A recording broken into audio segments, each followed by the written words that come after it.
Conhecendo a Jesus. Será que realmente nós conhecemos a Jesus? E de que maneira nós temos conhecido a Jesus? Ou de qual modo, o que tem nos levado a conhecer a Jesus? As adversidades que têm passado sobre nossas vidas têm nos levado a conhecer quem é Jesus?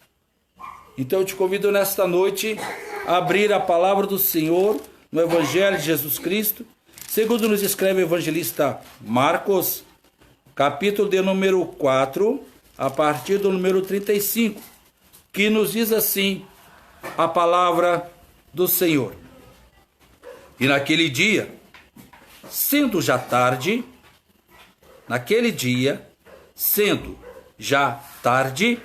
disse-lhes: passemos para outra margem.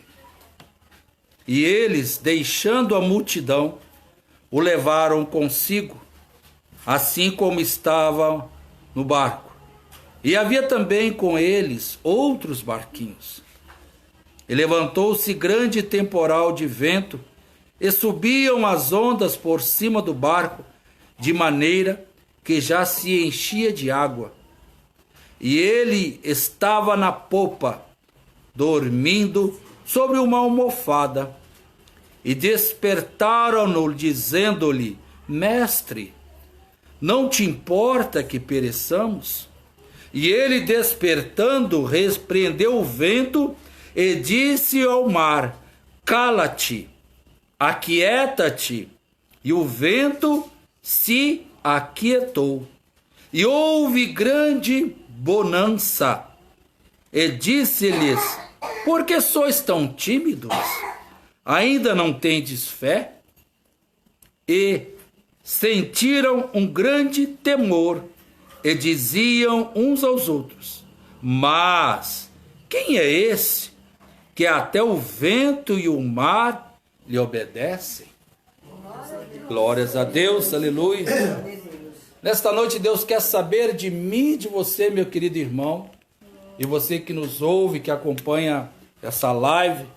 Estamos aqui nesta noite no ponto de pregação Semente do Verbo, e Deus tem feito grandes milagres neste lugar. Nós agradecemos a Deus por este ano, que foi ano de muita luta, tem sido ano de muita bênção também sobre nossas vidas. Uma das coisas que aconteceu neste ano, na vida da dona desta casa, a nossa irmã Josi, nossa irmã, ela teve, nossa irmã Gleice, né, a gente chama de Gleice, mas ela tem vários nomes, parece um catálogo de nomes, mas cada um chama ela de um jeito.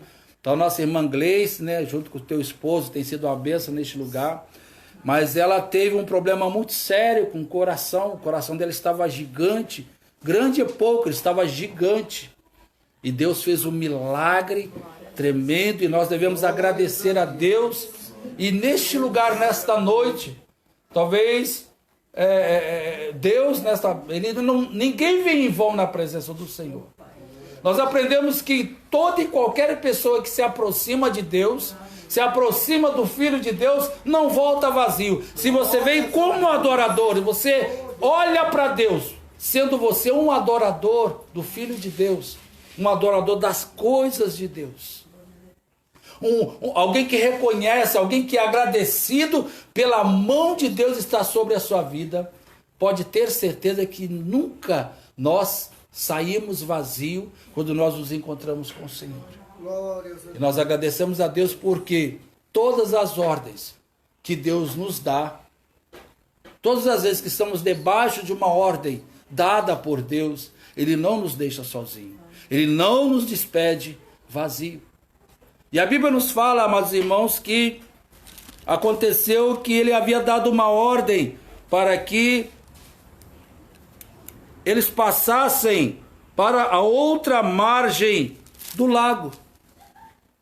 Eles sabiam que de uma outra feita que eles haviam passado por outra margem, havia acontecido várias coisas. E a Bíblia diz que já era tarde, já era o momento ali que eles não tinham costume de passar para outra margem, mas eles estavam debaixo de uma autoridade. Todas as vezes que Deus vai nos dar uma autoridade, para nós fazermos alguma coisa, essa autoridade ela vai contra os nossos costumes. Ah, mas eu não tenho costume de fazer isso, mas eu não tenho costume de fazer aquilo, mas nós estamos debaixo da vontade de Deus. E o que muitas das vezes nós erramos na nossa vida, muitas das vezes nós fazemos a coisa certa de maneira errada. Às vezes nós olhamos muito para o jardim e queremos corrigir da nossa maneira. Porque alguém nos orientou para fazer deste modo, alguém nos falou para fazer deste modo, mas nós não consultamos o jardineiro se é da vontade dele ou como é que ele quer que eu faça. Não, porque segundo os meus dogmas, segundo os meus costumes, segundo a nossa tradição, segundo o nosso lema, segundo isso, eu tenho que fazer isso. E muitas das vezes nós podamos o que não é para podar. Muitas vezes nós cortamos o que não é para cortar. Porque nós estamos preocupados com o jardim, mas esquecidos do jardineiro. E muitas das vezes nós erramos. Erramos, às vezes até pensando, não, eu estou fazendo até uma coisa certa. Mas às vezes nós erramos, fazendo certo e achando que estamos agradando a Deus. E aqui eles vão estar sob uma ordem do Senhor. E a Bíblia diz que ali quando eles foram para atravessar do outro lado, a Bíblia diz que levantou-se um temporal de quê? De vento. Não havia chuva, só havia vento. Eu me lembro, esse ano ainda, nós estávamos ali no Templo Central, e deu uma ventania tão forte nessa cidade, que estourou ali os vidros da igreja, do templo sede ali, e nós ficamos com muito pavor, com muito medo. Na minha mente eu estava imaginando o carro voando, de tanto vento, porque na minha terra a gente não vê tanto, lá em Minas venta, mas aqui o negócio venta bem mais, né? Nós estamos aqui no Rio Grande do Sul, um outro, né? O vento aqui ele é mais forte, sabe? E eu tive um pavor daquele vento, e olha que eu estava dentro de um prédio, estava ali, né, dentro de certa forma seguro, guardado ali, e pensando, ai meu Deus, esse vento vai derrubar, vai acabar com tudo. Quantos de nós já tivemos medo e pavor do vento? Não tem chuva, não tem nada, mas só tem vento. E o vento às vezes ele se agiganta de tal forma. E aqui a Bíblia vai dizer que o vento que se levantou, ele trouxe estragos. E nós temos que estar preparados por esses ventos que se levantam na nossa vida. É o tal do chamado do inesperado. Mas eu não estava esperando por isso. Quando o inesperado ele bater a nossa porta. Quando você olhar para o vento e diz assim, mas não tem nada. Hoje está previsto fazer um tempo muito bom. Talvez aos seus olhos físicos o tempo está bom, mas dentro da sua alma está ventando. Talvez aos seus olhos físicos você está vendo um céu aberto, sem nenhuma nuvem, mas na sua vida espiritual está ventando demais. Talvez na sua necessidade de encontrar paz, porque o que o mundo busca hoje é paz. Você tem R$1 milhão, ou só tem R$10 no bolso, ou tem nem isso você tem. Mas você trocaria tudo por um momento de paz dentro de si mesmo. Você trocaria tudo nesta vida para ter paz. E a Bíblia vai nos dizer aqui, e levantou-se grande temporal de vento, e subiam as ondas por cima do barco de maneira que se enchia de água. Então aquele vento ele trazia uma onda, e essa onda passava por cima do barco. Essa onda ela não afundava o barco, mas ela passava por cima do barco para ver como estavam os homens de Deus ali aflitos. E quantas das vezes nós vemos situações adversas se levantar contra a nossa vida. E nós dizemos, não, mas agora eu não vou aguentar, porque eu não estava preparado para isso. E ninguém nunca vai estar preparado para a adversidade. Ninguém nunca vai estar preparado para o que pode vir amanhã. O amanhã nem aconteceu. Eu estou preparado. Não está. Ninguém está preparado para o que vai acontecer amanhã. Mas alguém já está lá, amanhã, já preparando, já cuidando, para quando você acordar, já esteja tudo pronto. Eu me lembro de quando eu viajei para Minas, meus pais moram em Minas, eu acho que até minha mãe está assistindo a minha live aqui, e eu dizia: mãe, eu estou chegando aí. Mas quando é que você chega, menina? Eu vou chegar amanhã. A minha mãe já preparava. É como se eu já imaginasse: amanhã eu vou estar na casa da minha mãe e já vai ter bolo, já vai ter um queijinho esperando, já vai ter um café feito no fogão a lenha, vai ter bênção me esperando, porque espiritualmente dizendo é como se na tipologia, na tipificação, a minha mãe representasse Deus. Deus já está lá amanhã. E quando você chegar amanhã, já tem uma mesa de café para você. Talvez já tenha uma escada difícil para você subir, para chegar até ali, mas você precisa de subir, ninguém vai subir para você. E às vezes nós nos confrontamos com uma geração que não respeita os degraus, quer pular de fase, quer apertar o dedo e subir como se fosse um elevador. Não, a nossa vida é de degrau em degrau. E quando nós pulamos de fase, nós estamos sucintos a ter uma queda muito grande. Quando nós pulamos de fase, nós não respeitamos o tempo de Deus. A Bíblia diz que há um momento de chorar e há um momento de sorrir. Há um momento de sentir o vento soprar contra a nossa alma. Talvez alguém olhe e fale: o dia está tão lindo, né? Mas para você, talvez você quisesse estar na cama dormindo e nem sair de casa, de tão vento que está sobre a sua vida.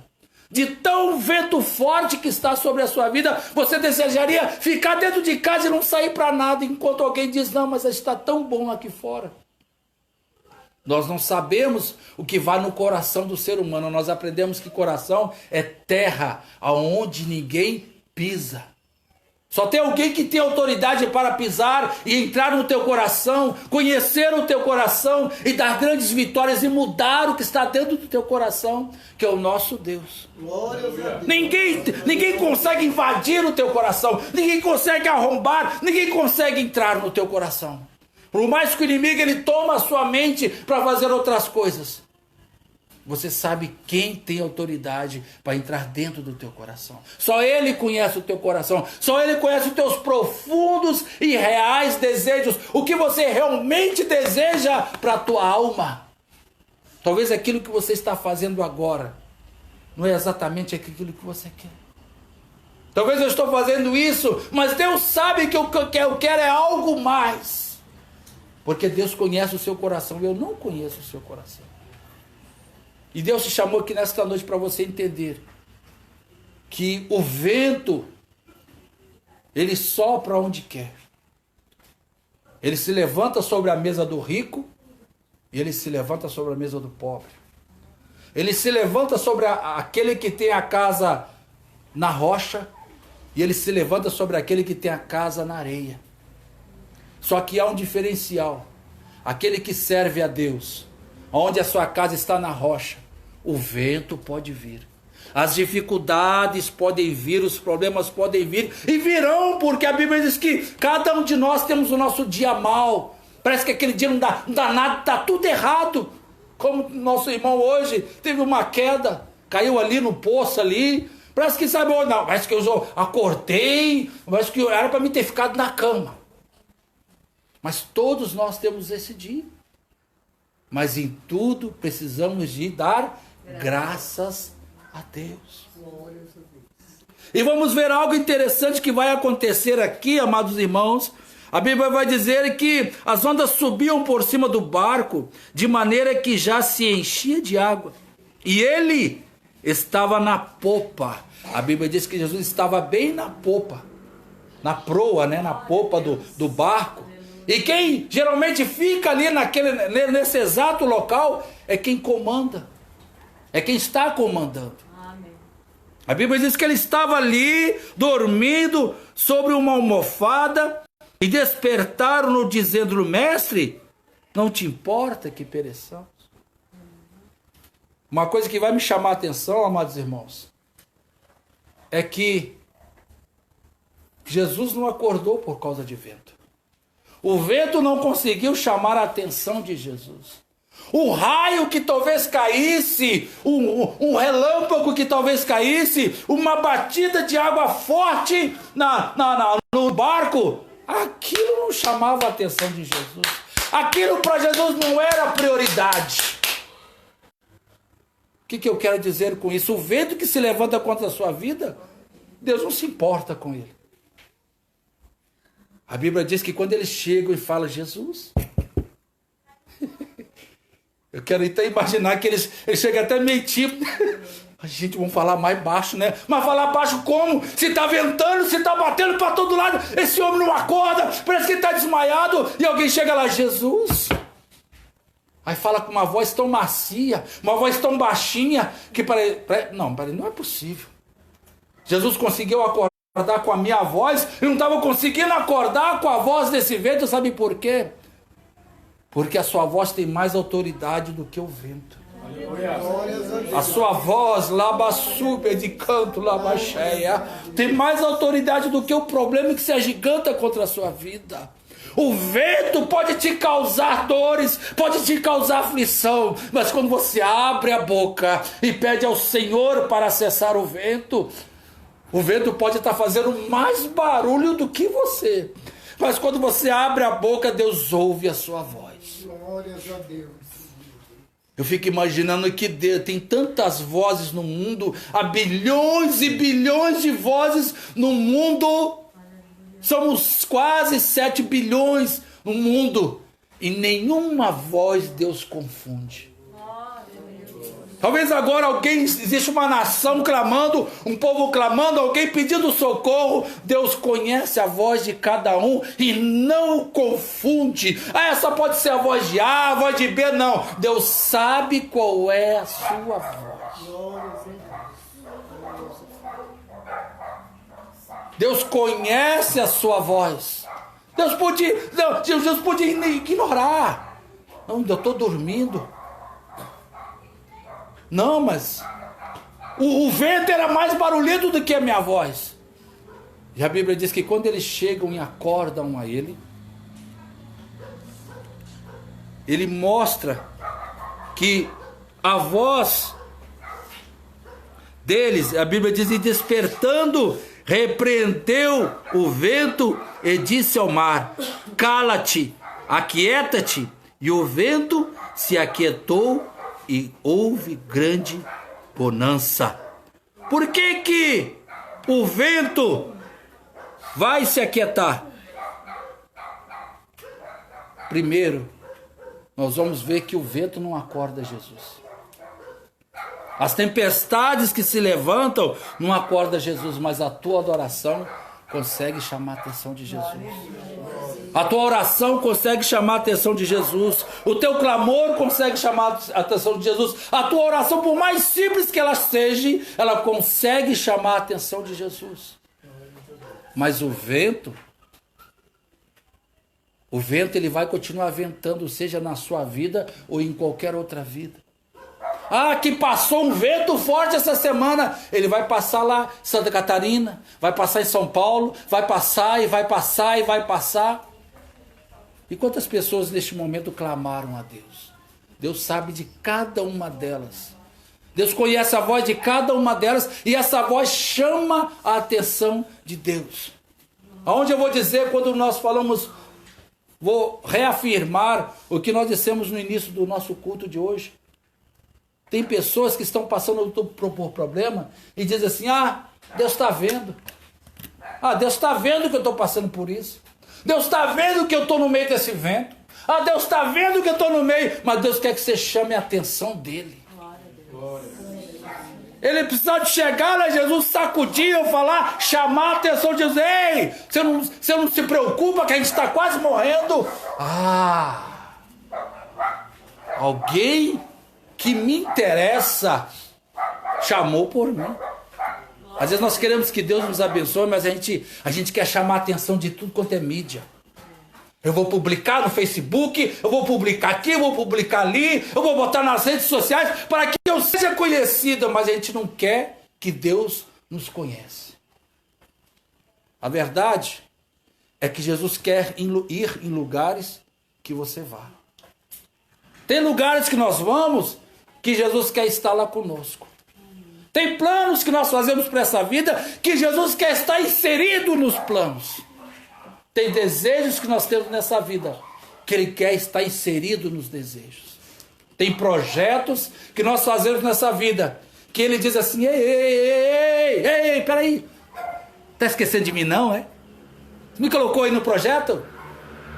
Ei, onde é que você vai? Me leva contigo aí. Me leva contigo aí, eu posso ir contigo? Não, Jesus, hoje você não pode ir não. Hoje o caminho é meio estranho. Hoje não dá para você ir comigo, não. E esse plano que você está fazendo para 2020? Já me colocou, não? Rapaz, eu estava até esquecendo do senhor. Que eu quero um carro, eu quero uma casa, eu quero uma esposa, eu quero um esposo, eu quero poder comprar isso, eu quero poder fazer essa faculdade, mas eu esqueci de inserir o Senhor, porque quando eu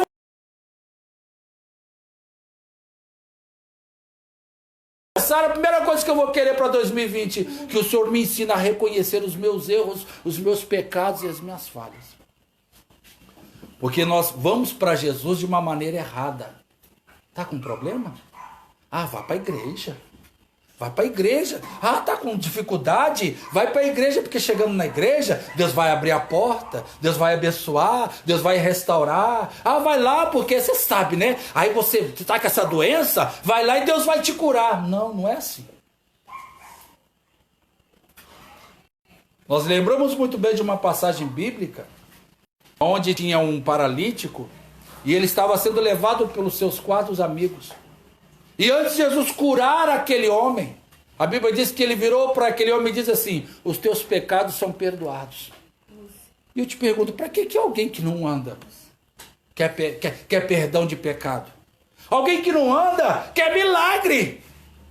Alguém que tem necessidade quer os seus problemas resolvidos, não quer saber de perdão de pecados. Infelizmente, essa é a verdade que muitos olham, que muitos enxergam. Vai lá porque Deus vai restaurar o seu casamento. Mas antes de Deus restaurar, Deus quer perdoar os seus pecados. E com o perdão dos pecados, Deus te dá uma boa esposa, Deus te dá um bom esposo. E com o perdão dos pecados, Deus abre portas. E com o perdão dos pecados, Deus fecha a porta. Que tem coisa que Deus não quer, então Deus vai fechar para Deus te conservar na presença dEle. Tem coisas que Deus vai te colocar no meio, mas antes Deus vai perdoar os seus pecados. Vamos lá para o culto na minha casa para quê? Não, primeiro, vai lá que Deus quer perdoar os seus pecados. E depois que Ele perdoar, depois que limpar, é a mesma coisa você chegar em casa cansado, sujo, aí fala: não, vou botar uma roupa que eu vou para a igreja. Não, primeiro vai tomar banho. Tem pessoas que querem colocar a roupa limpa sem tomar banho. E Jesus diz para aquele paralítico: os seus pecados são perdoados. E os fariseus vão dizer: mas para que isso? Não estou entendendo. Quem pode perdoar é Deus. Para saber que o Filho do Homem veio na terra para desfazer as obras do diabo. A Bíblia diz que Ele manda que aquele jovem levanta e leva a cama consigo. E nós vamos ver, amados irmãos, que o vento, ele vai obedecer a Jesus, porque ele conhece Jesus. Quando ele diz quando o vento se levanta e faz medo para os discípulos, faz medo para esse discípulo, faz medo para mim, faz medo para você, mas quando o vento se depara com Jesus, ele: com esse eu não posso. Quando o vento dá de cara com Jesus, Jesus levanta e olha para ele, o vento respeita a autoridade de Jesus. As estrelas conhecem Jesus. O sol conhece Jesus. O ar que respiramos conhece a Jesus. A Bíblia diz que os passarinhos, os lírios do campo conhecem a Jesus.